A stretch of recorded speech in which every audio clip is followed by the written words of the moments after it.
말레이시아 정부가 외부자문단 전원을 교체했습니다. 이제 한국 출신 인사만 받겠습니다. 그 순간 말레이시아 정재계는 혼란에 빠졌고 화교 재벌 연합은 즉시 항해 성명을 발표했습니다. 수십 년간 나라 경제를 장악한 그들이 정권까지 압박하며 맞서려 했지만 이번만큼은 달랐습니다. 이유는 단 하나. 한국에서 돌아온 실사단이 제출한 보고서 때문이었습니다. 저는 아르빈 수하르토입니다. 인도네시아 국가경제개발청이라고 불리는 곳에서 일하고 있어요. 세상에 이름 석자 내세울 만큼 위대한 인물은 아니지만 적어도 제 조국을 망가뜨리는 그 구조만큼은 참을 수 없었습니다. 자유는 얻었는데 경제는 영원한 속국이었어요. 이게 제가 30년 살며 가장 분노했던 현실이었습니다. 독립 70년이 넘은 나라에서 여전히 대형 슈퍼마켓, 물류회사, 항만 운영권까지 화교 가문이 지배하고 있었으니까요. 가끔은 이 나라가 누굴 위한 나라인지 헷갈릴 때도 있어요. 화교들을 미워한 건 아니었습니다. 그들은 능력 있는 상인이었고 근면했고 교육에도 열정적이었죠. 문제는 그들이 국민과 단절된 공동체였다는 거였어요. 인도네시아 국기 아래 살고 있지만 정치에도 언론에도 국민적 아픔에도 전혀 반응하지 않았습니다. 마치 이곳은 그냥 시장일 뿐이고 우리는 고객일 뿐인 것처럼요. 1998년 자카르타 폭동 때였어요. 전국이 타올랐고 수천 개의 화교 상점이 불탔습니다. 저도 그 현장에 있었죠. 공공기관 실습생이던 때였는데 소방차가 오지 않는 거리에서 마트 전체가 무너지는 걸 지켜보았어요. 그날 저는 처음으로 경제란 감정이 될 수도 있구나라고 느꼈습니다. 지나친 독점과 소외는 국민의 분노를 부르고 그 분노는 쉽게 폭력이 되더군요. 그리고 그날 이후 질문이 생겼습니다. 우리는 왜 이렇게 당하고만 사는 걸까? 화교 자본을 막기 위해 정부는 수많은 제도를 도입했지만 법을 만드는 쪽조차 이미 화교 자금의 영향 아래에 있었어요. 선거 자금, 부동산 로비, 언론 광고, 그 모든 곳에 그들의 자본이 스며들어 있었습니다. 그런데 얼마 전 회의실에서 누군가 말했어요. 한국은 화교 자본이 뿌리도 못 내렸다고 하더라. 처음엔 웃었습니다. 거짓말 같았거든요. 전 세계에 차이나타운이 없는 나라가 어디냐고요. 하지만 그날 이후 궁금증은 점점 커졌습니다. 정말 가능하긴 한 걸까? 화교 자본 없이도 경제 성장을 이룬 나라. 그래서 결심했습니다. 직접 가서 확인하겠다고요. 그렇게 국회 출장 명목으로 한국행 비행기에 몸을 실었습니다. 물론 공식적으로는 중소기업 육성 정책 벤치마킹이라는 내용이었지만 진짜 목적은 달랐어요. 화교가 실패한 유일한 나라. 그게 제 조국의 미래를 바꿀 단서가 될지도 모른다고 믿었습니다. 인천공항에 도착하자마자 가장 먼저 차이나타운으로 향했습니다. 한국에서 화교 자본이 실패했다고는 해도 분명히 흔적은 남아있겠지 싶었거든요. 그런데 뭔가 이상했습니다.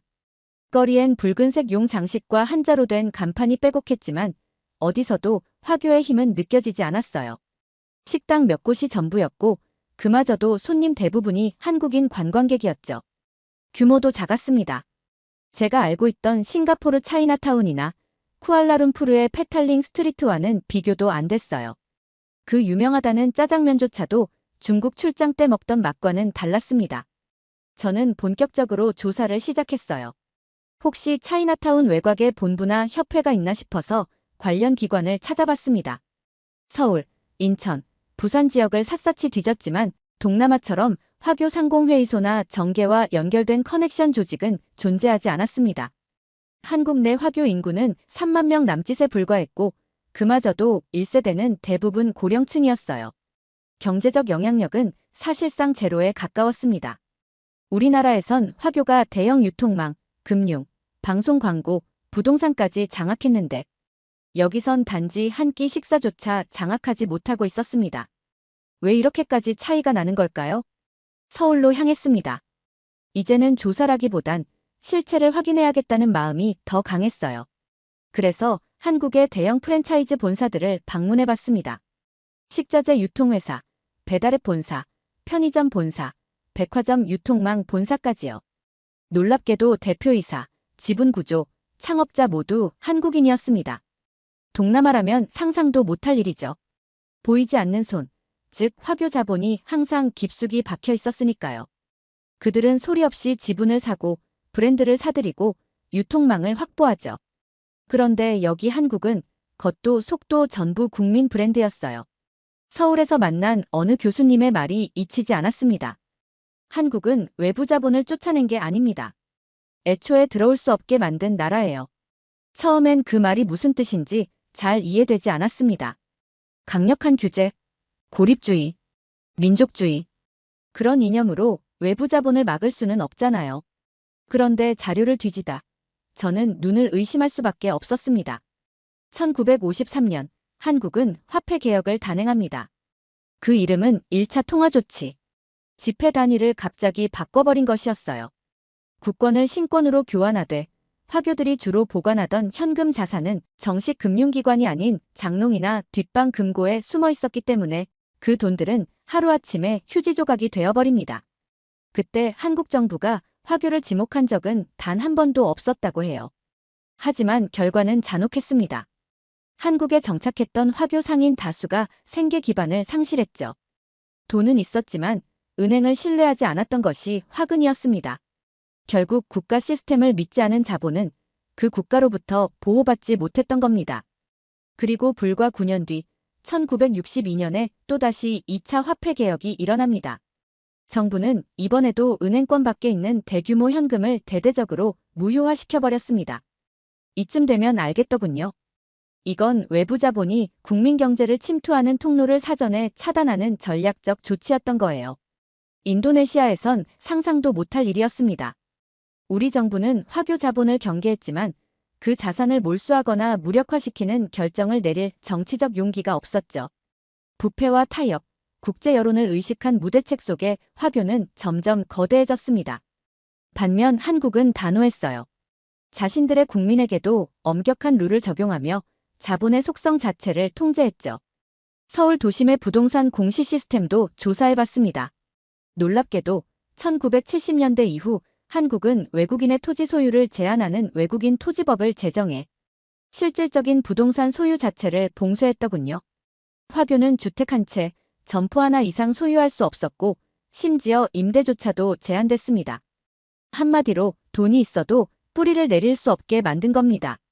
그 결단이 있었기에 오늘날의 대형 유통체인도 음식 프랜차이즈도 중소자영업 생태계도 모두 외국 자본의 입김 없이 유지될 수 있었던 거겠지요. 화교를 공격하지 않았다는 건 정말 이상한 일이에요. 서울대에서 만난 역사학 교수님이 이렇게 말했을 때 약간 당황했습니다. 공격한 거 아닌가요? 화폐 개혁, 토지 제한, 음식점 가격 통제까지 그게 배제의 역사 아닙니까? 그는 고개를 저었어요. 그건 타인을 몰아낸 게 아니라 우리가 주인이라는 걸 증명한 것이죠. 그 말이 며칠 동안 머릿속을 맴돌았습니다. 한국은 분명히 외국 자본을 철저히 견제한 나라입니다. 그런데도 배타적 민족주의라는 비난을 거의 받지 않았어요. 답은 한국의 역사에 있었습니다. 1950년대 전쟁 직후 한국은 사실상 국가 기능이 거의 무너진 상태였어요. 외화도 없었고 산업 기반도 전무했으며 국민 다수는 극심한 빈곤에 허덕였다고 합니다. 당시 한국을 방문한 유엔 조사단은 이렇게 적었습니다. 이 나라는 독립국이 아니라 구호 대상에 가깝다. 그러나 아이러니하게도 그 극단적 상황이 국가 생존의 틀을 만든 셈이었어요. 국가가 아무것도 해줄 수 없던 시절, 살아남기 위해선 서로가 서로를 지켜야 했습니다. 그때부터 한국인들은 외부보다 내부를 선택하는 훈련을 시작한 겁니다. 박정희 정부가 집권한 이후 한국은 본격적으로 경제전쟁을 시작했습니다. 그는 동남아 여러 국가들이 화교 자본에 휘둘려 무기력해지는 걸 지켜봤죠. 말레이시아는 정권이 바뀔 때마다 경제 정책이 휘청였고 인도네시아는 독재 정권조차 화교 자산을 건드리지 못할 정도였습니다. 한국은 그들과 같은 길을 걷지 않겠다는 결심을 했습니다. 화교 자본이 본격 유입되기도 전 그들이 뿌리내릴 수 있는 통로 자체를 봉쇄해버린 거죠. 국가 시스템이 아직 약할 때 국민이 자산을 방어하는 법을 먼저 마련한 것입니다. 경제는 기업이 아닌 국민이 지켜야 한다는 관점이 그때부터 사회 전반에 녹아들기 시작했죠. 실제로 1970년대 이후의 정책을 보면 유통, 외식, 교통, 주택 같은 생활 기반 산업에는 외국 자본이 거의 개입할 수 없도록 강력한 진입장벽이 형성돼 있었습니다. 제가 태어난 조국, 인도네시아에선 정부가 늘 화교 자본이 너무 강하다고 말하면서도 결코 그 구조를 바꾸려 하지 않았어요. 우리 정부가 실리를 택한 반면 한국은 고통스러운 선택을 감수했습니다. 그 차이가 시간이 흐를수록 결과로 드러난 것이겠지요. 서울에 머무른 지 2주쯤 지났을 무렵 이상한 이야기를 하나 들었습니다. 한국에서는 짜장면이 졸업식 음식이었다가 정부의 가격 통제로 서민 음식이 됐어요. 처음엔 믿기 어려웠습니다. 음식 가격을 정부가 정한다니 1970년대에 그게 가능한 이야기였을까요? 하지만 자료를 찾아보자 바로 나왔습니다. 1970년 당시 정부는 전국 중국집의 짜장면 균일가를 강제합니다. 고급 외식이었던 짜장면이 하루아침에 가성비 메뉴가 되어버린 순간이었어요. 그 시대 짜장면은 대부분 화교들이 운영하는 음식점에서 판매됐고 이윤율도 높았기 때문에 소득 기반 중 하나로 여겨졌어요. 그런데 그 핵심 메뉴 가격을 일괄적으로 낮춰버리자 화교 업소들은 막대한 타격을 입을 수밖에 없었습니다. 더 충격적인 건 그 다음 해에 벌어진 일이었습니다. 1973년 한국 정부는 전국 중국집에 쌀밥 금지령을 내립니다. 당시 대부분의 중국 음식점은 짜장면 외에 볶음밥, 탕수육 등을 함께 판매했는데 그 밥이 문제였어요. 정부는 이렇게 말했답니다. 쌀은 한국인의 근본이다. 외국 음식점이 국민의 쌀을 쓰는 건 맞지 않다. 한국 정부는 쌀을 곡물이 아니라 민족의 뿌리로 인식하고 있었어요. 전쟁 직후 쌀은 민족의 생존 상징이었고 그걸 외국인이 마음대로 팔거나 이윤을 남기는 것 자체를 허용하지 않았던 겁니다. 이런 사고방식은 제게 너무 낯설었습니다. 제가 자라온 인도네시아는 외국 자본에 개방적이었고 음식도 브랜드도 유통도 대부분 비토착 자본이었죠. 누가 어떤 재료를 쓰든 얼마나 비싸게 팔든 별로 개의치 않았어요. 그 결과 어느 순간부터 우리가 주인인 공간이 점점 줄어들기 시작했습니다. 그런데 이 나라는 음식 하나조차도 타협하지 않았습니다. 국민이 먹는 음식의 재료, 가격, 의미까지 통제하면서 자국민 중심의 시장을 지켜낸 나라였던 겁니다. 저는 서울 종로구에 있는 아주 오래된 중화요리집을 방문했습니다. 가게 주인 어르신은 말했습니다. 그땐 짜장면 한두 그릇 팔면 하루가 유지됐지. 하지만 국가가 규제하면서 우리도 따라가야 했어. 그 표정에는 섭섭함도 있었지만 어쩐지 담담함이 느껴졌습니다. 이 땅에 사는 사람이라면 누구든 국가가 걸어야 할 길을 알고 있었던 것 같았어요. 돌아오는 길 생각이 많아졌습니다. 한국은 공동체 우선의 철학을 모든 생활에 적용한 나라였어요. 그게 때론 음식이었고 때론 부동산이었고 또 때론 화폐였습니다. 그렇기에 외부 자본이 이 땅에 뿌리 내리려면 돈이나 기술로는 부족했던 거죠. 우리는 어떨까요? 우리는 너무 많은 걸 쉽게 허락했습니다. 식당은 외국 브랜드로 가득하고 농산물 유통도 대기업 자본에 잠식됐고 도시 곳곳엔 우리 것보다 그들 것이 더 많아졌습니다. 서울 종로 어느 이면도로 간판이 낡고 간격이 빽빽한 가게들 사이를 걷고 있었습니다. 휴대폰 수리점, 미용실, 고깃집, 문구점, 국밥집. 모두 동네에서 몇십 년을 버텼다는 점포들이었어요. 이 풍경이 낯설었습니다. 제가 살아온 자카르타에서는 개발이란 이름으로 모든 골목이 백화점, 쇼핑몰, 프랜차이즈로 바뀌어 갔거든요. 아름답지만 공허한 유리 건물들, 내부는 외국 브랜드뿐이고 매출은 외국 본사로 빠져나갑니다. 그런데 한국은 골목이 아직 살아있었어요. 서울시청 관계자에게 들은 이야기가 있어요. 한국 자영업자 비중은 OECD 최고 수준입니다. 단점이기도 하지만 그만큼 강한 것도 사실이죠. 저는 이 통계를 확인하며 다시 한번 놀랐습니다. 한국 전체 고용의 20% 이상이 자영업자였고 그들은 국가 경제의 버팀목이었습니다. 화교 자본이 가장 잘 파고드는 분야는 바로 이런 소상공 유통망입니다. 중국계 대형 도매상들이 현지 유통 구조를 장악하고 도심 상권을 조금씩 먹어들어가며 결국엔 도매, 소매, 물류 전체를 통제하죠. 말레이시아, 인도네시아, 필리핀 모두 그렇게 무너졌습니다. 하지만 한국은 구조부터 달랐습니다. 도매시장조차 서울시 농수산식품공사, 농협 하나로마트, 중앙청과시장 같은 공공기반 조직이 중추를 맡고 있었고 소매는 지역 영세 상인들이 골목마다 촘촘히 연결돼 있었습니다. 그들은 서로 경쟁하면서도 특정 외부 자본이 침투하면 지역 상인회가 먼저 나서서 막는 구조였어요. 이런 시스템이 어떻게 가능했을까요? 답은 경험이었습니다. 한국은 반복적으로 국가 경제가 흔들릴 때마다 대기업보다 골목이 먼저 버텨줬습니다. 마장동 축산시장에 갔을 때 상인 한 분이 이런 말을 했어요. 여긴 대기업이 못 들어와요. 농담처럼 말했지만 표정은 진지했습니다. 그들은 각자의 점포를 지키는 것 이상으로 지역 생태계를 하나의 방어선처럼 지키고 있었어요. 대형 프랜차이즈마저 한국은 특이했습니다. 교촌치킨, BHC, 본죽, 한솥. 이 모든 브랜드가 외국계가 아니라 국내 자영업에서 출발한 프랜차이즈였습니다. 가맹점도 대부분 한국인이고 본사 지분도 외국 자본 비율이 낮았죠. 브랜드는 세계화되었지만 소유권은 국민의 손에 있었던 겁니다. 저는 이걸 보면서 생각했어요. 한국이 화교 자본을 막은 게 아니라 한국 국민이 국가 그 자체였기 때문에 자본이 설 자리가 없었던 거구나.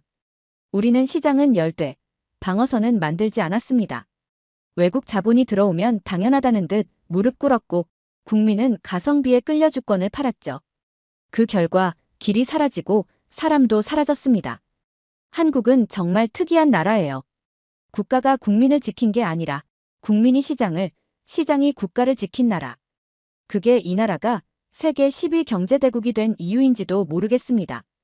한국에 온 지 한 달이 지났습니다. 처음엔 호기심으로 시작된 여정이었지만 이제는 점점 공포와 경외가 뒤섞인 감정으로 바뀌어가고 있었어요. 왜냐하면 이 나라는 화교 자본만 막은 게 아니었기 때문입니다. 놀랍게도 서양 자본조차 한국에선 무력해졌던 사례가 수두룩했거든요. 그중 가장 유명한 건 이마트 월마트 사건이었죠. 1990년대 말 미국의 유통 공룡 월마트는 한국 시장에 상륙합니다. 글로벌 유통망, 가격 경쟁력, 자본력 모든 면에서 최강이었고 한국 시장도 열광할 거라 기대했어요. 그런데 10년도 못 버티고 철수. 이유는 그들이 한국 소비자와 골목 상권의 문법을 전혀 이해하지 못했기 때문이에요. 1층에 매장 입구가 없고 주차장이 불편하고 물건은 싸지만 동네 상인의 정이 없었고 무엇보다 한국인의 소비 습관과 안 맞았던 겁니다. 반면 한국 토종 유통업체 이마트는 소비자 편의, 지역 밀착, 고향 정서까지 철저하게 연구했어요. 결국 글로벌 자본이 정서를 이기지 못한 사건이었죠. 또 하나 인상 깊었던 사례는 스타벅스의 유일한 실패 지점 이야기입니다. 스타벅스는 전 세계 거의 모든 곳에 진출해서 성공했지만 한국에선 본사 직영 시스템을 고집했습니다. 프랜차이즈를 줬다간 한국 자영업자들이 그 브랜드 자체를 능가해버릴 가능성이 있었기 때문입니다. 실제로 한국엔 이미 스타벅스보다 강한 커피 브랜드가 존재했죠. 이디야, 백다방, 투썸플레이스 같은 토종 브랜드들은 소비자 심리와 가격 포지션을 교묘하게 공략하며 독자 생존에 성공했어요. 심지어 어떤 지역에선 스타벅스 퇴출 운동이 벌어지기도 했습니다. 과도한 임대료 상승 때문이었고 동네 상권을 파괴한다고 판단되면 시민단체가 먼저 반응했죠. 여기에는 중요한 핵심이 있습니다. 한국은 외국 자본에 철저하게 조건을 붙이는 나라라는 겁니다. 저는 어느 날 서울 구로디지털단지 근처의 작은 공유주방 업체를 방문했습니다. 여기서 만난 창업자는 이렇게 말했어요. 우린 다들 작지만 프랜차이즈가 치고 들어오면 상인들끼리 임대료 정보도 공유하고 점포도 조정해요. 우리끼리 시장을 지켜야 하니까요. 인도네시아에선 프랜차이즈가 몰려오면 국민은 싼 가격에 열광했고 상인은 스스로 가게를 접었고 정부는 경쟁력 부족이라며 탓만했습니다. 한국은 화교 자본을 견제했을 뿐 아니라 서양 자본에도 당신은 이 땅의 룰을 따라야 한다고 말하는 나라였어요. 어느 날 서울 서대문에 있는 독립문 공원에서 한참을 앉아 있었습니다. 쌀쌀한 바람이 부는 가을 오후였고 그 아래로는 중학생들이 단체로 교복을 입고 있었죠. 아이들이 뛰노는 광경을 바라보며 문득 제 조국의 아이들이 떠올랐습니다. 똑같이 검은 머리, 똑같이 갈색 피부, 똑같은 교복. 그런데 그 아이들이 커가며 부딪힐 운명은 전혀 달랐습니다. 한국 아이들은 하나의 국민으로 자라고 우리 아이들은 다른 민족으로 분리되어 자랍니다. 말레이시아에서 자란 화교 아이와 말레이 아이는 같은 학교를 다녀도 같은 언어를 쓰지 않습니다. 한쪽은 중국어, 다른 한쪽은 말레이어, 심지어 교과서 내용도 다르고 대학 입시 제도도 다르고 받는 보조금과 세금 혜택도 다릅니다.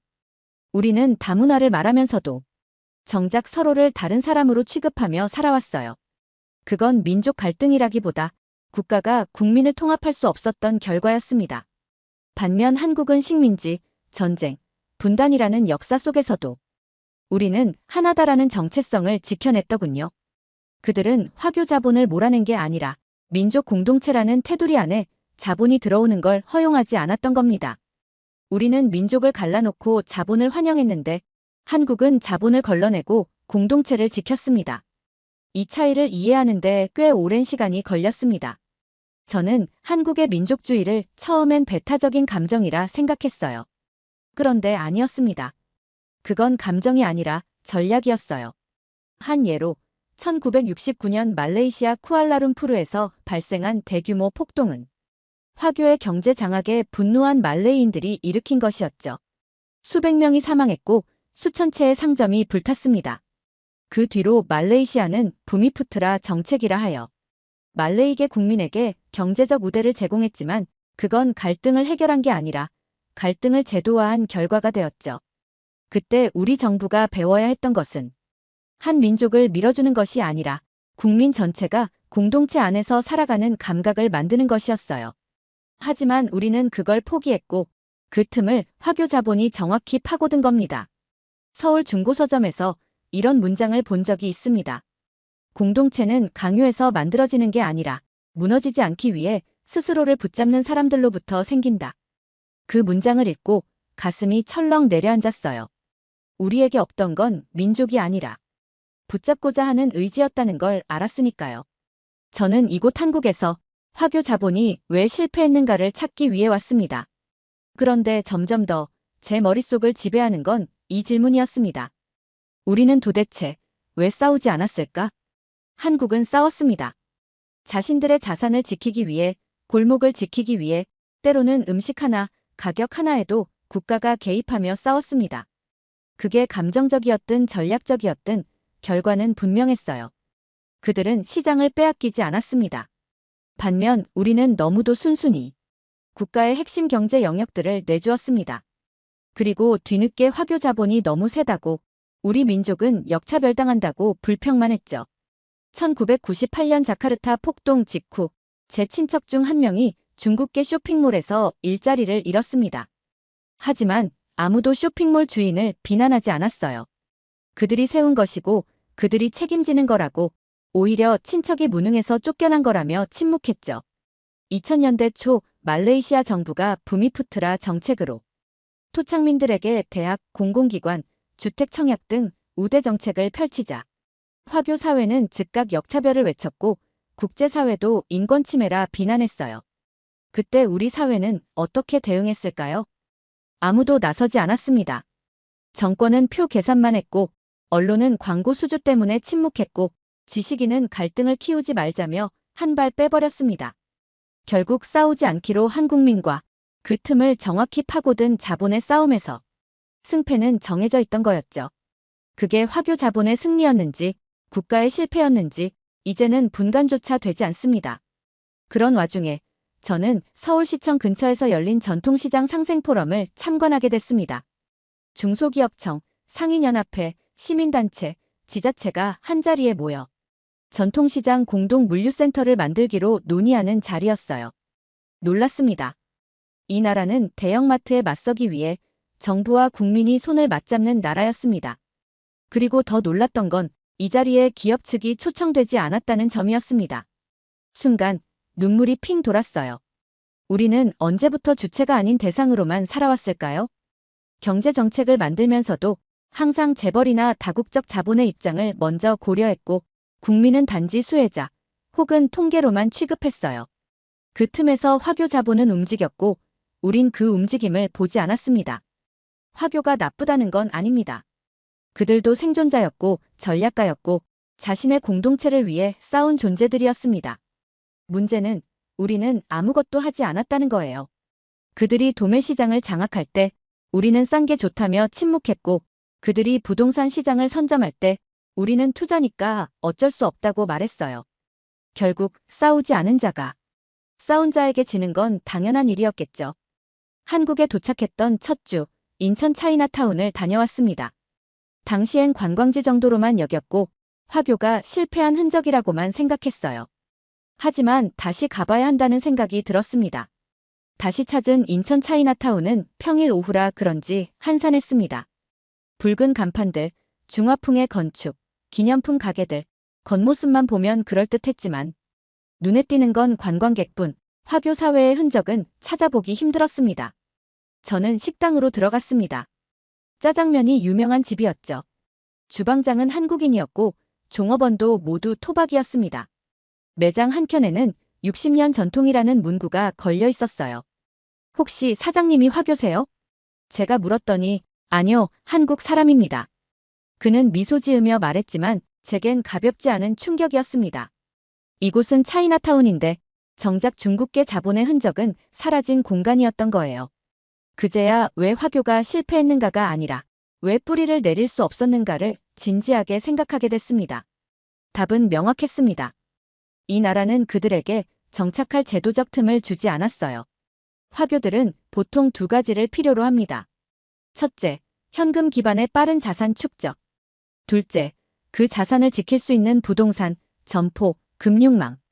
그런데 한국은 1950년대부터 화폐 개혁으로 현금 기반 자산을 무력화시켰고 1967년 외국인 토지법, 1970년 외국인 점포 제한법 등으로 땅도 점포도 빌려주지 않았습니다. 결국 화교들이 할 수 있는 일은 음식 장사 정도였는데 거기조차도 짜장면 가격 통제, 쌀밥 판매 금지령 같은 조치로 수익 모델을 구조적으로 막아버렸죠. 이 땅의 시장은 이 땅의 국민 것이어야 한다는 가장 원초적이고 단단한 철학이 법과 정책에 녹아 있었던 거예요. 저는 인천화교협회 건물 앞에 섰습니다. 그곳엔 한때 수천 명의 회원이 드나들던 시절이 있었다고 합니다. 지금은 문이 닫혀 있고 운영도 비정기적이라는 설명이 붙어 있었어요. 한국에 들어왔던 화교들은 대부분 이민을 떠났거나 한국인으로 귀화했거나 혹은 소리 없이 사라졌습니다. 한국은 늘 허용하되 주도권은 주지 않는다는 원칙을 유지했어요. 관광지로는 허용했지만 경제 권력은 허용하지 않았습니다. 주방은 내어줬지만 소유권은 끝까지 지키고 있었던 거죠. 돌아보면 이 나라의 방언은 참 독특했습니다. 폭력도 몰아냄도 없었습니다. 그저 정책으로, 제도로, 문화로 조용히 거절한 나라였습니다. 다른 나라들은 너무 늦게 알아차렸습니다. 화교가 대기업이 된 뒤에야 규제했고 그들이 정치권에 들어간 뒤에야 비판했죠. 하지만 한국은 아예 처음부터 들어올 틈조차 막아버린 나라였어요. 그 조용한 결단들이 이 나라를 화교 자본이 실패한 유일한 나라로 만든 겁니다. 차이나타운에서 돌아온 다음 날 저는 서울시 중구청 자료보관실에서 1970년대의 정책 문서들을 들여다보고 있었습니다. 점포 소유 제한, 외국인 토지 소유 제한, 1가구 1주택 정책, 국적 제한 허가 제도. 하나하나를 읽을수록 한 가지가 분명해졌습니다. 이 나라는 화교를 내쫓은 적이 없었습니다. 그 대신 한국인을 먼저 앉혔습니다. 그리고 저는 그게 진짜 핵심이라는 걸 깨달았어요. 한국은 어떤 자리에든 자국민 우선이라는 불문율을 제도로 고정시켰고 그 과정에서 단 한 번도 배타적이라는 비난을 두려워하지 않았습니다. 이건 철학이 아니라 감각이었습니다. 실제로 저는 지방을 돌아다니며 그 감각을 눈으로 확인할 수 있었어요. 강릉에선 수협이 어민에게 유통망을 연결해주고 있었고 전주에선 한옥마을 자영업자들이 상권 방어를 위해 프랜차이즈 진입 금지 조항을 스스로 설정하고 있었어요. 심지어 서울 마포구의 한 구립 도서관은 동네 소상공인과 연계해 책 사면 전통시장 상품권 증정 행사를 열었더군요. 자본은 언제나 약한 틈으로 스며듭니다. 소외된 지역, 사각지대, 제도 밖의 국민. 동남아 대부분의 나라는 그런 틈을 너무 많이 만들었고 그 사이로 화교 자본은 천천히 그러나 철저하게 스며들었죠. 반면 한국은 사각지대에 먼저 공공을 심어 넣었습니다. 농협, 수협, 생협, 도시재생센터, 지역신협. 이 모든 것들이 거대한 기업은 아니지만 국민이 공동체의 지붕 안에 머물 수 있도록 만든 최소한의 기둥이었습니다. 그 순간 저는 무언가를 깨달았습니다. 우리는 시장을 경제라고 생각했어요. 그래서 자본이 몰려오면 반기고 사람은 몰려나가도 외면했죠. 우리는 폭동은 일어났지만 책임자는 사라졌고 정책은 나왔지만 시스템은 없었으며 국민은 분노했지만 연대하지 않았습니다. 그 결과 우리는 싸울 줄 모르는 시장이 되었고 한국은 싸움을 피하지 않는 나라가 된 것이겠죠. 귀국 비행기를 타기 전 저는 마지막으로 도서관에 들렀습니다. 출국 전날까지 뭔가 하나라도 더 보고 가야 한다는 조급함 때문이었어요. 그곳 3층 사회과학 자료실에서 우연히 한 정책 논문을 발견했습니다. 국민 없는 경제는 국가가 아니다. 순간 심장이 철렁 내려앉았어요. 너무나 정확하게 우리에게 없는 문장이었거든요. 한국은 화교 자본을 몰아냈다는 표현조차 사용하지 않습니다. 그들은 외부 자본을 몰아낸 것이 아니라 처음부터 국민이 주인이 될 자리를 확보해 놓았던 겁니다. 한국엔 차이나타운은 있지만 화교 재벌은 없습니다. 관광은 허용하되 권력은 허용하지 않았기 때문입니다. 이제는 깨달아야 합니다. 그들이 강해서 이긴 게 아니라 우리가 준비하지 않았기 때문에 진 것이라는 사실을. 이제는 선택해야 할 시간입니다. 자본이 주인이 될 것인가, 국민이 다시 자리를 되찾을 것인가. 비행기에 탑승한 저는 기내에서 노트를 펼쳐 단 한 문장을 적었습니다. 이제 우리도 국민을 먼저 앉히는 경제를 설계해야 한다. 이건 한국의 모델을 베끼겠다는 게 아닙니다. 공동체를 지켜낸 방식에 대한 존중이자 우리 세대가 놓쳐버린 책임에 대한 반성이기도 했습니다. 너무 늦은 걸까요? 아니요. 한국도 늦었다고 말할 수 있는 순간이 있었지만 그들은 그때마다 준비하고 다시 싸웠습니다. 이제 우리 차례입니다. 국민 없는 경제는 국가가 아닙니다. 소외된 다수에게 생존의 자리를 돌려주는 것, 그게 한국이 말없이 보여준 메시지였습니다. 두 번째 사연 시작합니다. 전 세계 군사 전략가들이 조용히 입을 다물었습니다. 중국도, 미국도, 일본도 어느 누구도 감히 말하지 못했죠. 이미 그들은 알고 있었기 때문입니다. 한국은 아예 섬을 항공모함으로 만들어버린 나라였습니다. 울릉도, 흑산도, 백령도. 그저 평범한 섬이라 생각했던 그곳들이 전 세계를 뒤흔들 불침 항공모함 삼각벨트의 핵심이었다는 사실을 안 순간 나토 출신 전략가조차 무릎을 꿇었습니다. 그리고 그가 입을 열었습니다. 한국은 섬을 씹는다. 그건 무기가 아니라 경고였다. 대체 무슨 사연인지 오늘 사연 바로 시작하겠습니다. 저는 브루노 슈나이더입니다. 스위스 국적의 군사 전략가로 유럽연합 전략기획국에서 30년을 일했고 지금은 취리히에 있는 안보정책연구소에서 선임연구원으로 활동하고 있습니다. 삶의 대부분을 지도 위에 파란색, 빨간색, 노란색 점을 찍으며 살았어요. 그 점 하나에 나라가 무너지고 전쟁이 시작되며 수만 명의 삶이 송두리째 바뀌는 걸 수도 없이 봤습니다. 항공모함은 세계 질서의 구심점이다. 그게 제 평생 철학이었죠. 미국은 11대의 핵항모로 세계를 움직이고 프랑스와 영국은 존재의 과시로 항모를 굴립니다. 중국은 이제야 세 번째 항모를 진수했어요. 하지만 한국이요? 솔직히 말해서 저는 그 나라가 진지하게 해양 패권이라는 단어를 말할 자격이 있다고 생각하지 않았습니다. 그런데 어느 날 한 동양계 청년의 보고서를 읽고 멈춰 섰어요. 한국은 항모를 만들고 있지 않습니다. 한국은 섬을 항모로 만들고 있습니다. 그 문장은 비웃음이 아니라 전율이었습니다. 며칠 후 서울행 항공편에 올랐죠. 처음으로 지도를 버리고 땅을 보기 위해 떠난 여행이었어요. 인천공항에 내린 순간 모든 것이 시작됐습니다. 첫 인상은 솔직히 별로였어요. 지나치게 깨끗하고 지나치게 정돈되어 있고 지나치게 조용했거든요. 아니, 무슨 나라가 이렇게 위험해 보이지 않는 겁니까? 며칠 뒤 한국 동쪽 끝 울릉도에 도착했습니다. 그곳에서 저는 첫 번째 침몰하지 않는 항모를 마주쳤어요. 해군 기지도 아니고 미사일 포대도 아닌데 그 활주로를 본 순간 몸이 얼어붙는 걸 느꼈습니다. 적이든 동맹이든 이 선을 넘지 말라는 침묵의 전선이 땅 위에 그려져 있었어요. 저는 울릉도를 작은 섬 정도로만 알고 있었죠.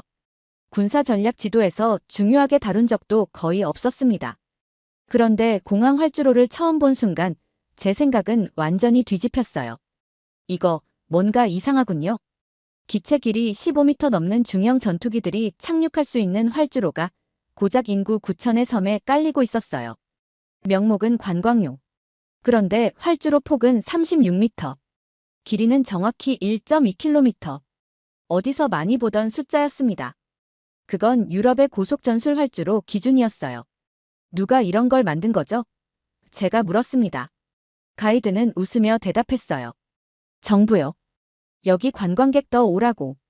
웃음이 나와야 하는데 오히려 소름이 돋더군요. 관광지에 전투기 활주로를 깐다고요?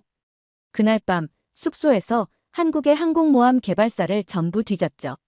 그리고 이해하게 됐어요. 처음엔 독도함 하나로 시작했던 그들이 차라리 그 돈이면을 외치며 계속해서 항모의 크기를 키워왔다는 사실을요. 독도함에서 대형 수송함으로, 대형 수송함에서 중형 항모로, 중형 항모에서 결국 7만 톤급까지. 그 과정이 어이없을 정도로 비논리적인 것 같았는데 사실은 아주 치밀하고 한국적인 전략이었습니다. 이건 유럽에선 조롱거리지만 한국에선 전략의 미학이었죠.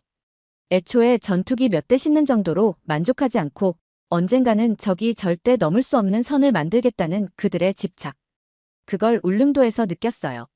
울릉도 공항 근처에 있는 작은 도서관, 거기엔 설계자 인터뷰 자료가 보관돼 있었습니다. 그는 이렇게 말했더군요. 이 공항은 유사시 전투기 금유, 탄약 보급, 비상 착륙까지 전부 가능해야 했습니다.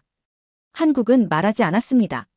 하지만 이미 모든 것을 준비하고 있었던 것이었죠. 그 다음 날 해안도로를 따라 울릉도를 돌았어요. 섬 곳곳에는 콘크리트 구조물이 있었고 군인도 아닌 민간인이 그걸 유지, 관리하고 있더군요. 물어봤습니다. 이거 군사시설인가요? 대답은 단순했죠. 아니요. 해양안전센터입니다. 그 순간 확신했어요. 이 나라는 평화로 위장한 전쟁 기지다. 그리고 저녁 섬 어귀에서 한 노인을 만났습니다. 60대 중반의 조선소 출신이라던 그분은 KF-21 이야기를 꺼냈어요. 그 비행기 말이야. 앞으로 여기서도 뜨고 내리게 될 거요. 깜짝 놀라 물었죠. 정말 그렇게 되나요? 그는 웃으며 말했습니다. 이미 그렇게 되게 만들고 있잖소. 우린 모닝 사러 갔다가 결국 롤스로이스를 타게 되는 민족이니까. 이 나라 사람들은 전쟁을 원하지 않습니다. 하지만 전쟁이 날 거라는 전제를 이미 삶 속에 녹여내고 있었죠.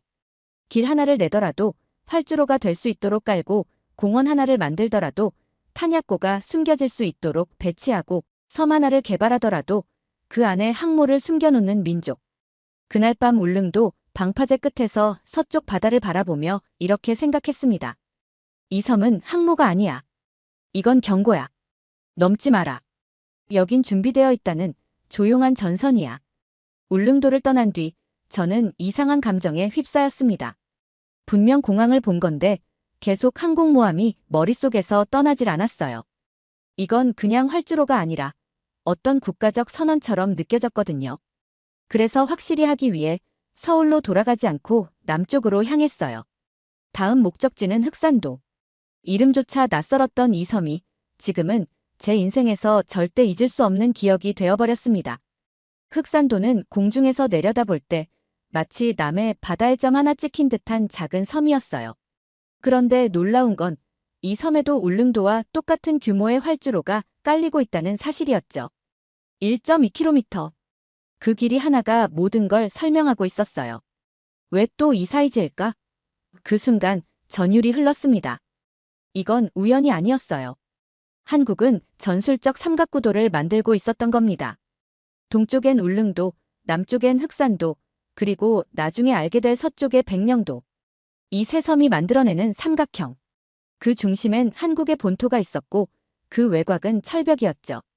섬에 도착하자마자 저는 똑같은 대답을 들었어요. 이건 관광용 공항입니다. 놀랍게도 또 그 말이었죠. 하지만 이곳은 관광지가 아니었어요. 인구 2천 남짓, 숙박업도 거의 없는 곳. 관광객이 오더라도 하루 이틀이면 끝날 지역에 대형 활주로를 깔았다고요? 현지 공사 관계자와 대화를 시도했어요. 그는 처음엔 말을 아끼더니 제 신분을 확인한 뒤 조심스럽게 말했습니다. 우린 평화시엔 관광을 준비하고 유사시엔 반격을 준비합니다. 흑산도는 그냥 섬이 아니었습니다. 미래의 전장이자 적의 통로를 가로막는 전자적 지뢰밭이었어요. 지도 위에서 다시 확인했죠. 이 섬은 중국의 해군이 남중국해를 빠져나와 태평양으로 진입하려 할 때 반드시 지나야 하는 해협 바로 앞에 있었어요. 그 순간 깨달았습니다. 미국은 중국을 견제하기 위해 함대를 돌렸지만 한국은 아예 섬을 박아서 그 길을 막아버리고 있었던 거예요. 그리고 더 놀라운 건 이 모든 전략이 조용히 진행되고 있다는 사실이었죠. 어떤 나라는 군함을 자랑하고 어떤 나라는 미사일을 외치며 세계에 위협을 줍니다. 그런데 한국은요? 그냥 섬 하나 짓고 활주로 하나 깔고 관광객을 위한 시설입니다라고 말해요. 그런데 적들은 압니다. 그게 어떤 의미인지. 흑산도 해안가 절벽에서 바다를 바라봤어요. 그리고 속으로 중얼거렸습니다. 이 섬은 항모가 아니다. 이건 지형을 전략화한 방어의 멘틀이다. 언제든 떠오를 수 있는 항모가 아니라 절대 가라앉지 않고 절대 피하지 않으며 그 자리에 박혀있는 분노의 구조물. 그날 밤 또다시 유럽 지도자들이 떠올랐어요. 그들은 항공모함을 띄우려 몇십 년을 계획합니다. 그러나 이 작고 겸손한 나라는 그 모든 함대를 무력화할 지형의 항모를 만들어냈죠. 더 이상 군사기지라는 단어를 입에 담지 않습니다. 이제는 이렇게 부르기로 했어요. 전략적 위장 구조물. 그게 바로 지금 한국이 세워놓은 섬들의 정체였어요. 흑산도 공항, 곧 완공됩니다. 공사 관계자의 말이었어요. 그의 말투는 굉장히 담담했지만 저는 거기서 숨겨진 단단함을 느꼈습니다. 섬 전체를 도보로 돌며 드론 촬영을 시도했어요. 그러다 절벽 아래 묘하게 잘린 곡선을 보게 됐죠. 거기는 바람이 가장 강하게 몰아치는 지점이었고 딱 항공기 활주에 필요한 풍향 조건이 맞아떨어지는 장소였어요. 의심은 점점 확신이 되어갔습니다. 유럽에서 수십 곳의 항공기지 부지를 설계하고 조사해봤지만 이렇게 적절한 장소를 이렇게 자연스럽게 숨겨둔 경우는 처음 봤거든요. 그리고 결정적인 순간이 왔어요. 어촌에서 조업을 마친 어민이 말했습니다. 저기 활주로 옆 아시죠? 거기 돌무더기 쌓인데 그 밑에 뭐 있는지 아십니까? 고개를 저었고 그는 아무 말 없이 손가락으로 포를 형상화하며 눈을 찡긋했어요. 미사일. 그 말은 단 한 번도 언급되지 않았습니다. 그저 눈빛과 손짓만으로 충분했죠. 저는 그때 직감했어요. 한국은 절대 군사시설을 드러내지 않아요. 그저 상대방이 알아채게 만들 뿐입니다. 말하지 않고 설계하지 않고 홍보하지 않아요. 그 대신 기지 위에 바다를 올리고 군사력 위에 평화를 덮어 씌웁니다. 흑산도는 전략적으로 말도 안 되는 위치에 있었어요. 중국 해군이 서해를 벗어나 남해로 다시 태평양으로 나아가려면 반드시 통과해야 하는 목줄 같은 지점이었죠. 마지막으로 섬에서 가장 높은 봉우리 위에 올라 흑산도의 윤곽을 조감도로 그렸어요. 그리고 지도 위에 선을 하나 그었죠.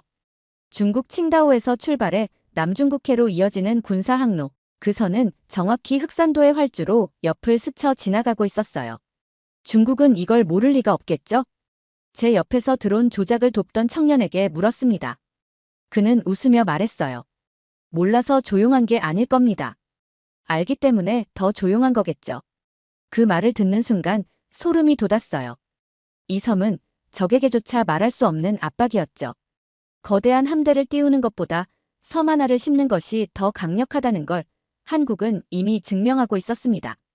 흑산도를 떠나며 마지막 퍼즐 한 조각이 남았다는 걸 직감했어요. 울릉도는 동쪽의 창이었고 흑산도는 남쪽의 검이었죠. 그렇다면 서쪽, 가장 민감하고 가장 불안한 그 구역엔 대체 무엇이 있을까? 그 답은 너무도 분명했습니다. 백령도. 헬기로 도착한 백령도는 처음부터 다른 공기를 풍기고 있었어요. 경계 철조망, 해병대 정복 차림의 병사들, 그리고 무엇보다 조용한 긴장이 있었습니다. 이곳은 누구도 관광지라 부르지 않았어요. 하지만 역설적으로 여기에도 역시 공항이 건설되고 있는 중이었죠. 또다시 1.2km. 또다시 그 길이. 이쯤 되면 숫자가 아니라 선원이라는 생각이 들었습니다. 한국은 이 활주로 길이로 말하고 있었어요. 우린 언제든 대응할 수 있다. 백령도의 위치를 처음 지도에서 봤을 때 저는 잘못된 좌표라고 생각했어요. 평양에서 146km. 서울보다 가깝습니다. 북한 장산고지에서 직선 거리 14km. 여긴 그냥 섬이 아니라 적의 숨결이 느껴지는 자리였어요. 실제로 섬 남단에서 쌍안경을 들이대자 북한 해안 초소가 선명히 보였습니다. 우린 서로를 눈으로 보고 있어요. 현지에 주둔 중인 해병대 장교의 말이었어요. 그 말은 농담이 아니라 지금 이 순간에도 총구가 마주보고 있다는 뜻이었습니다. 백령도는 한국의 최전선입니다. 그런데 그 최전선 한가운데 한국은 비행기 활주로를 건설하고 있었어요. 적이 가장 예민해할 자리에 가장 도발적인 구조물을 세우고 있는 겁니다. 하지만 그걸 누구도 도발이라 말하지 못해요. 왜냐고요? 그들이 먼저 말을 꺼내는 순간 자신들이 그 섬을 얼마나 두려워하는지 인정하게 되니까요. 더 놀라웠던 건 이 섬의 주민들이 기지화된 삶을 거부하지도 두려워하지도 않는다는 것이었어요. 그들은 말합니다.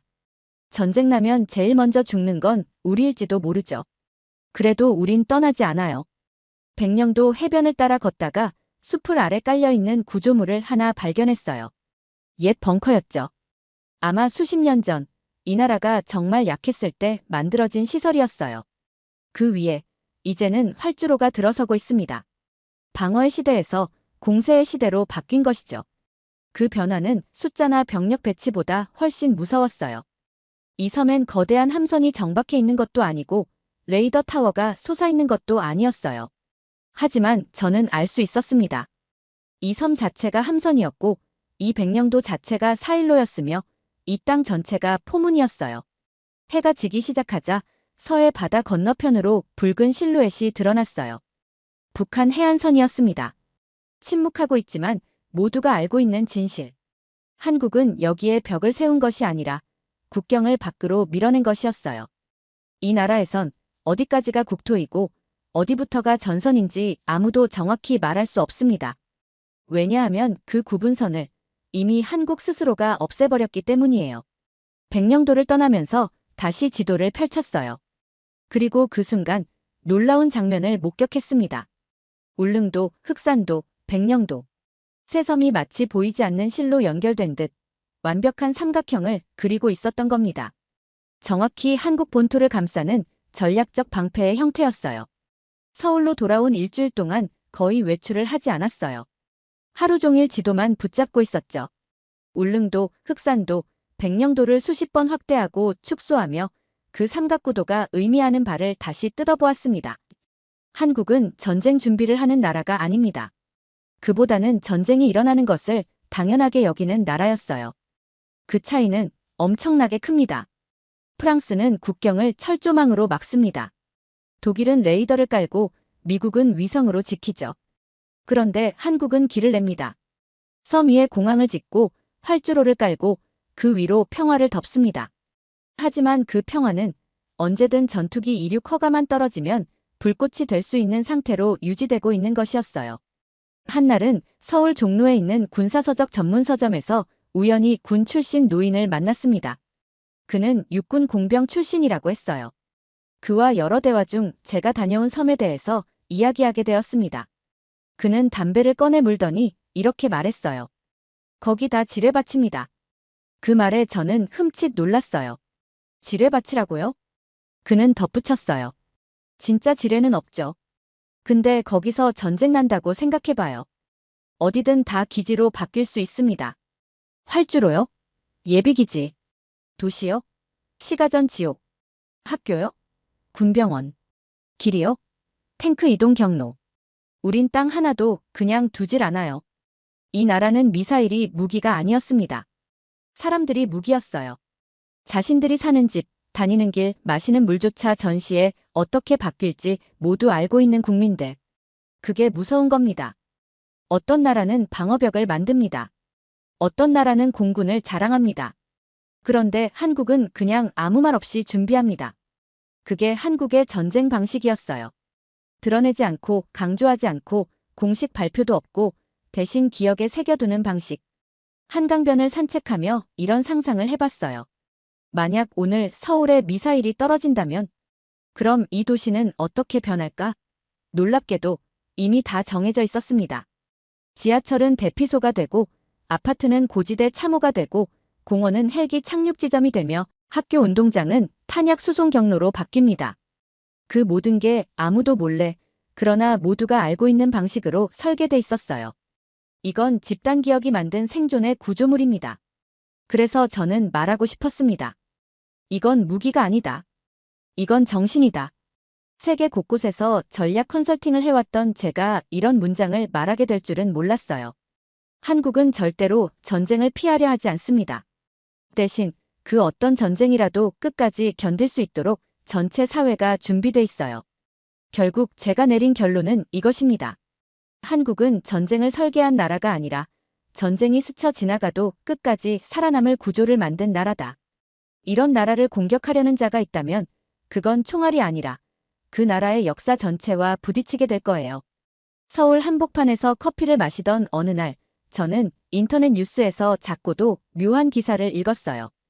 일본, 울릉도 공항 건설의 공식 항의. 기사 자체는 짧았고 정부는 별다른 반응을 보이지 않았습니다. 하지만 저는 거기서 한국의 진짜 무서움을 다시 느꼈어요. 공식적으로는 아무 일도 일어나지 않았어요. 공항 하나가 지어질 뿐이고 그마저도 관광객 유치를 위한 개발이라는 말만 오갈 뿐이었죠. 그런데 왜 일본은 불편해할까요? 왜 중국은 이 공항들을 유심히 주시하고 있을까요? 그건 한국이 자국민에게는 말하지 않는 걸 적들에게는 철저히 느끼게 하기 때문입니다. 이 나라는 국민에게 전쟁 준비 중입니다라고 말하지 않아요. 하지만 적은 압니다. 지금도 뭔가가 준비되고 있다는 걸요. 그 차이는 실로 엄청납니다. 미국은 우린 대응하겠다고 외칩니다. 중국은 넘어오면 끝장난다고 경고하죠. 하지만 한국은요? 아무 말도 하지 않아요. 그저 조용히 울릉도에 활주로를 깔고 흑산도에 공항을 만들고 백령도에 무언가를 심고 입을 다물어요. 그 침묵이 사실은 가장 무서운 음성이라는 걸 저는 이 나라에서 처음 배웠습니다. 며칠 전 저는 전직미 공군 정보장교와 식사 자리를 가졌어요. 그는 이렇게 말하더군요. 한국은 전쟁 계획이 없어요. 대신 전쟁이 터지면 국민 전체가 알아서 전환되는 구조예요. 믿기 어려워 물었죠. 그게 가능합니까? 그는 담담하게 대답했어요. 9.11 테러 때 우리는 마비됐습니다. 하지만 한국은 5분 안에 변합니다. 도심이 전방이 되고 편의점이 보급소가 되고 마트가 민간 보급창이 되죠. 그 말을 듣는 순간 제 머릿속엔 한 문장이 떠올랐어요. 국민은 몰라도 적은 안다. 실제로 그랬어요. 서울 거리를 걷는 시민들은 전쟁을 입에 올리지 않아요. 하지만 적성국들의 군사 보고서에는 K시민 전환 시스템이 별도 항목으로 존재한다고 하더군요. 이건 충격이었습니다. 이 나라는 전시 매뉴얼을 들고 있지 않아도 각자가 알아서 매뉴얼이 되는 나라라는 거예요. 누가 지시하지 않아도 움직이는 사회. 그게 한국이었어요. 그럼 왜 한국 국민들은 모를까요? 아니요, 모르는 게 아니죠. 말하지 않을 뿐이에요. 울릉도에서 만났던 70대 노인이 떠올랐어요. 그는 군인이 아니었습니다. 그저 어업을 하며 평생 섬에서 살아온 분이었죠. 그런데 제가 여기 왜 활주로를 짓는다고 보십니까? 라고 묻자 그는 이렇게 대답했어요. 글쎄요. 아마 우릴 너무 만만하게 보지 말라는 뜻이겠죠. 그 짧은 한마디에 다시 한번 고개를 숙였습니다. 설명은 없었어요. 그냥 전선에 사는 사람의 감각이 거기에 있었던 겁니다. 한편 적들은 다르게 움직여요. 2024년 중국 국방백서엔 한국의 섬 기반 전력화라는 항목이 새로 생겼고 북한 노동신문은 한국이 흑산도와 울릉도를 무기화하고 있다는 기사를 실었어요. 공식적으로는 부정하면서도 그들은 알고 있었던 거예요. 이 섬들이 단순한 섬이 아니라는 것을. 그게 바로 한국의 전략입니다. 입은 닫고 행동은 멈추지 않으며 시민은 평범하게 살되 전 국민이 전시국가의 일원이 되는 방식. 그리고 그걸 아는 사람은 국민이 아니라 오히려 적이라는 사실이 이 나라를 가장 두렵게 만드는 이유였어요. 저는 지금 서울 도심 한복판, 여의도의 한 공원 벤치에 앉아 이 글을 씁니다. 왼쪽에선 아이들이 자전거를 타고 놀고 있고, 오른쪽에선 어르신들이 운동을 하고 계십니다. 분명 평화롭죠. 아무도 긴장하지 않아요. 하지만 저는 이 평화가 얼마나 강한 각오 위에 놓여 있는지 이제는 압니다. 왜냐하면 저는 지금 항공모함 위에 서 있기 때문입니다. 이건 은유가 아닙니다. 제가 걷는 이 길도 앉아있는 이 벤치도 비상시에는 작전 지도가 되고 전투 구역이 되며 국방선의 일부가 되도록 설계된 나라에 제가 있는 거예요. 그걸 어떻게 아느냐고요? 다녀왔으니까요. 울릉도, 흑산도, 백령도. 그 삼각형의 끝점들을요. 지도 위에선 작고 외로운 섬들이었지만 현실에선 거대한 의지가 박혀있는 기지들이었습니다. 그 모든 여정을 마친 지금 제 눈엔 서울 시내가 다르게 보입니다. 지하철 노선도는 피난 루트고 강변북로는 전차 이동 경로이며 한강 다리는 전시가교 역할을 할 수 있도록 이미 구조 설계가 끝나 있는 상태였어요. 사람들은 그걸 모른 채 살아갑니다. 아니요, 모르진 않죠. 그저 말하지 않을 뿐입니다. 그게 이 나라의 방식입니다. 거창하게 떠들지 않아요. 강력한 무기를 들고 과시하지도 않아요. 하지만 누가 건드리기라도 하면 그 조용했던 길 위로 전차가 달리고 그 평화롭던 공원에서 포탄이 날아오르며 그 누구도 넘볼 수 없는 항공모함이 도시 전체로 솟아오르게 되는 겁니다. 저는 그게 두렵습니다. 동시에 감탄스럽습니다. 국가란 무기보다 사람이고 정책보다 기억이며 지도보다 정신이라는 걸 이 작고 강한 나라가 저한테 가르쳐줬어요. 이제 다시 본국으로 돌아갈 시간입니다. 하지만 저는 예전처럼 유럽 중심의 전략 지도를 그릴 수 없을 겁니다. 왜냐하면 제 시야 한가운데 항상 이 나라가 떠오를 테니까요. 작지만 거대한 삼각형. 침몰하지 않는 세계의 항모. 떠나는 날 울릉도에서 구입한 기념품을 가방에 넣었습니다. 기념품이자 경고였죠. 제 연구실 책상 한쪽에 두며 저는 다짐했습니다. 절대로 이 나라를 과소평가하지 않겠다. 영상 일부는 무료 영상 소스를 활용했으며 편집 및 내용 구성은 감동탐험이 직접 진행했습니다. 사연 이야기가 좋았다면 구독과 댓글로 남겨주세요. 더 재미있는 사연으로 돌아오겠습니다. 이상 감동탐험이었습니다.